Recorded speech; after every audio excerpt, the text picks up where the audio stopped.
those topics. Lots for us to monitor here on NewsX World, and we will of course bring you all of the updates in those relations between China and Taiwan, any potential US visit from President Lai, and those ongoing US-China trade talks.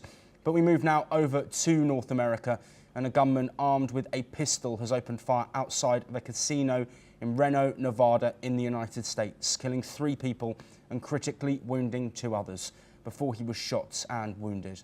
The shooting took place shortly before 7:30 a.m. local time at the valet station in the parking lot of the Grand Sierra Resort, a high-rise casino and hotel complex in Reno. Let's listen in to Sparks Police Chief Chris Crawforth, who is leading the investigation. Good afternoon. I will provide you information about this incident that is known at this time. The unidentified male suspect was observed walking onto the parking lot of the GSR from the north part of the property. The suspect continued walking on foot to the valet area of the GSR.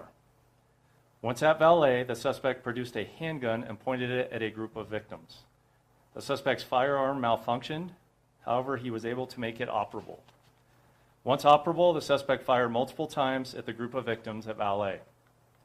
In total, 5 people in the valet area sustained gunshot wounds, and 1 victim was pronounced deceased on scene. 4 other victims were transported to a local area hospital. Of those 4 victims, 1 was declared deceased at the hospital, 2 victims remain in critical condition, and 1 has been released from the hospital. It was later determined that the suspect had multiple firearm magazines with him.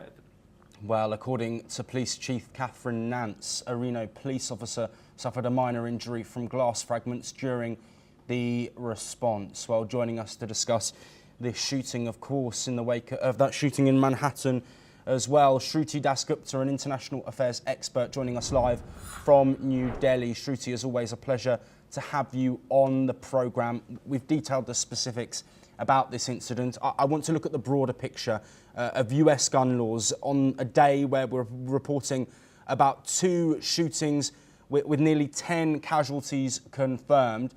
Does something need to be done, and does something need to be looked at least in regards to the conversation about gun laws, given that these 2 shootings have happened in such close proximity time-wise? Greetings, Joshua. Thank you for inviting me.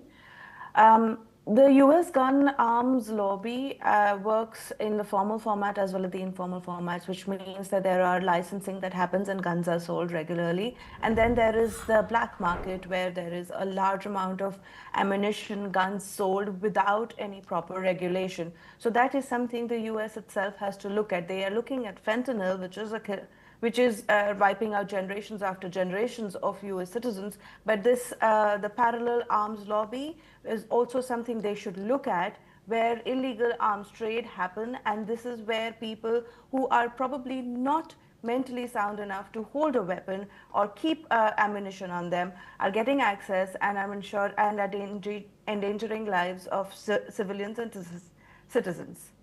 Yes, absolutely, Shruti. You will be joining us later in the programme. Of course, the conversation around gun laws continues to take place in the United States, but our thoughts and our hopes are with those family members and friends of those who have lost their lives today in North America. But we move on now, and